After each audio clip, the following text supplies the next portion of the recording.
आज हम जिस वैश्विक परिदृश्य को देख रहे हैं वो सिर्फ अलग अलग देशों की अलग अलग खबरों का संयोग नहीं है, बल्कि ये एक ही धुरी पर घूमती हुई अंतर्राष्ट्रीय सत्ता, युद्ध, दबाव, धोखे और दोहरे मानदंडों की कहानी है। यमन से लेकर ईरान, इजराइल से लेकर वेनेजुएला और अफ्रीका तक एक ऐसा तनावपूर्ण भू राजनैतिक जाल बन चुका है जिसमें हर कदम, हर बम और हर बयान एक बड़ी लड़ाई की ओर इशारा कर रहा है। सबसे पहले बात करते हैं यमन की। यमन के हरदामौत प्रांत में सऊदी अरब द्वारा किए गए हवाई हमले सिर्फ एक सैन्य कार्यवाही नहीं है, बल्कि ये उस तथाकथित शांति प्रक्रिया की असलियत को उजागर करते हैं जिसकी आड़ में वर्षों से पूरे क्षेत्र को अस्थिर रखा गया है। सऊदी अरब ने दक्षिणी संक्रमण परिषद यानी STC के लड़ाकों और उनके सैन्य ढांचे को निशाना बनाते हुए हवाई हमले किए। इन हमलों में 7 लोगों की मौत हुई और 20 से अधिक घायल हुए। इन आंकड़ों की पुष्टि खुद STC ने की है। STC के वरिष्ठ नेता मोहम्मद अब्दुल मलिक ने साफ तौर पर कहा कि अल खसाहिर कैंप को निशाना बनाया गया। ध्यान दीजिए, ये वही इलाका है जिस पर पिछले साल दिसंबर की शुरुआत में STC ने नियंत्रण हासिल किया था। यही वो संगठन है जो यमन के दक्षिणी हिस्से को अलग कर साउथ अरेबिया नाम से एक स्वतंत्र राष्ट्र बनाने का सपना देख रहा है। लेकिन कहानी यहीं खत्म नहीं होती। सऊदी समर्थित यमनी सरकारी बलों ने पहले हरदामौत का नियंत्रण वापस लेने के लिए एक शांतिपूर्ण अभियान की घोषणा की। प्रांत के गवर्नर ने दावा किया कि ये कार्रवाई बिना खून खराबे के होगी, केवल सैन्य ठिकानों को सुरक्षित करने के लिए। लेकिन इस घोषणा के कुछ ही घंटों बाद सऊदी लड़ाकू विमानों ने आसमान से आग बरसा दी। STC के अधिकारियों का आरोप है कि यह शांति नहीं बल्कि एक सुनियोजित छल था। STC नेता अम्र अलबीद ने सीधे शब्दों में कहा कि सऊदी अरब ने जानबूझकर अंतर्राष्ट्रीय समुदाय को गुमराह किया।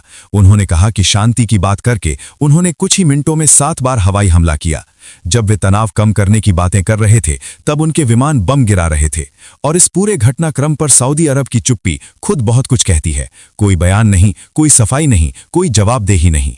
अब रुख करते हैं इजराइल और ईरान की ओर। यहां मामला और भी खतरनाक है क्योंकि यह सीधे एक पूर्ण युद्ध की आशंका से जुड़ा है।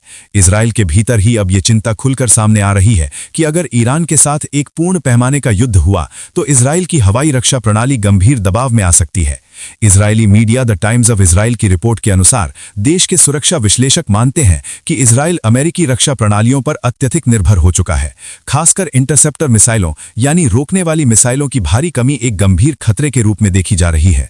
विशेषज्ञों का कहना है कि ईरान की मिसाइल क्षमता पिछले साल जून में हुए 12 दिन के संघर्ष की तुलना में कई गुना अधिक उन्नत हो चुकी है।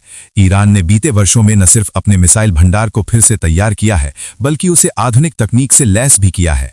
हाल के संघर्षों में ईरान ने अपनी पूरी ताकत का इस्तेमाल नहीं किया, लेकिन फिर भी इजराइल की रक्षा प्रणाली की सीमाएं उजागर हो गईं।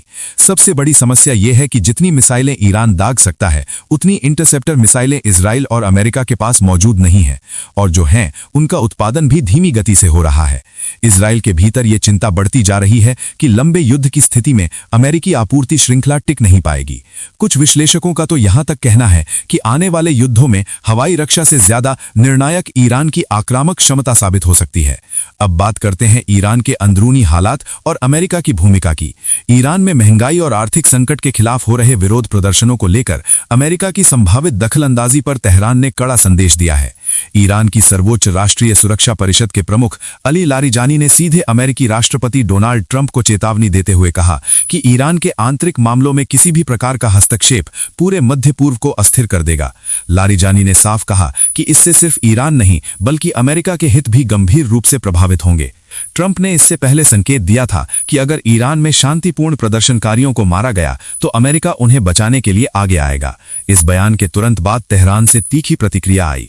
ईरान के सर्वोच्च नेता के सलाहकार अली शामखानी ने सोशल मीडिया पर कहा कि ईरान की सुरक्षा एक रेड लाइन है। किसी भी बहाने से अगर उस पर हमला करने की कोशिश हुई तो जवाब दिया जाएगा। ईरान ने साफ कर दिया है कि वो अपनी संप्रभुता और आंतरिक सुरक्षा से कोई समझौता नहीं करेगा। अब चलते हैं लैटिन अमेरिका की ओर, जहां वेनेजुएला और अमेरिका के बीच तनाव एक नए मोड़ पर पहुंचा है। वेनेजुएला के राष्ट्रपति निकोलस मदुरो ने कहा है कि वो मादक पदार्थों की तस्करी और तेल के मुद्दे पर अमेरिका से बातचीत के लिए तैयार हैं। उन्होंने यहां तक कहा कि जहां चाहें जब चाहें बातचीत हो सकती है। लेकिन यह बयान ऐसे समय आया है जब अमेरिका के ट्रंप प्रशासन ने दावा किया है कि अमेरिका ने वेनेजुएला के एक डॉकिंग क्षेत्र को निशाना बनाया है। रिपोर्ट्स के मुताबिक यह हमला CIA द्वारा संचालित ड्रोन के जरिए किया गया। अगर यह सच है तो यह वेनेजुएला के भीतर अमेरिका की पहली सीधी सैन्य कार्रवाई होगी। मदुरो ने इस पर न पुष्टि की न ही खंडन, उन्होंने बस इतना कहा कि शायद कुछ दिनों में इस पर बात की जा सकती है। इधर अमेरिका ने पिछले 3 महीनों में कैरिबियन और पूर्वी प्रशांत क्षेत्र में मादक पदार्थों की तस्करी के शक में 30 से ज्यादा नौकाओं को निशाना बनाया है। इन अभियानों में 110 से अधिक लोगों की मौत हो चुकी है। अब अफ्रीका की ओर बढ़ते हैं, जहां अमेरिका की वीजा नीति ने एक नया कूटनीतिक टकराव खड़ा कर दिया है। अमेरिका द्वारा माली और बुर्किना फासो समेत 39 देशों पर वीजा प्रतिबंध लगाने के जवाब में इन अफ्रीकी देशों ने भी अमेरिकी नागरिकों पर पूर्ण वीजा प्रतिबंध लगा दिया है। माली, बुर्किना फासो और नाइजर जैसे देशों ने साफ कर दिया है कि पारस्परिकता के सिद्धांत पर वे चुप नहीं बैठेंगे। इन देशों का कहना है कि अमेरिका की एक तरफा नीतियों को अब बिना जवाब के स्वीकार नहीं किया जाएगा। विश्लेषकों का मानना है कि यह सिर्फ वीजा का मामला नहीं है, यह अमेरिका के वैश्विक प्रभाव के खिलाफ उभरता हुआ प्रतिरोध है।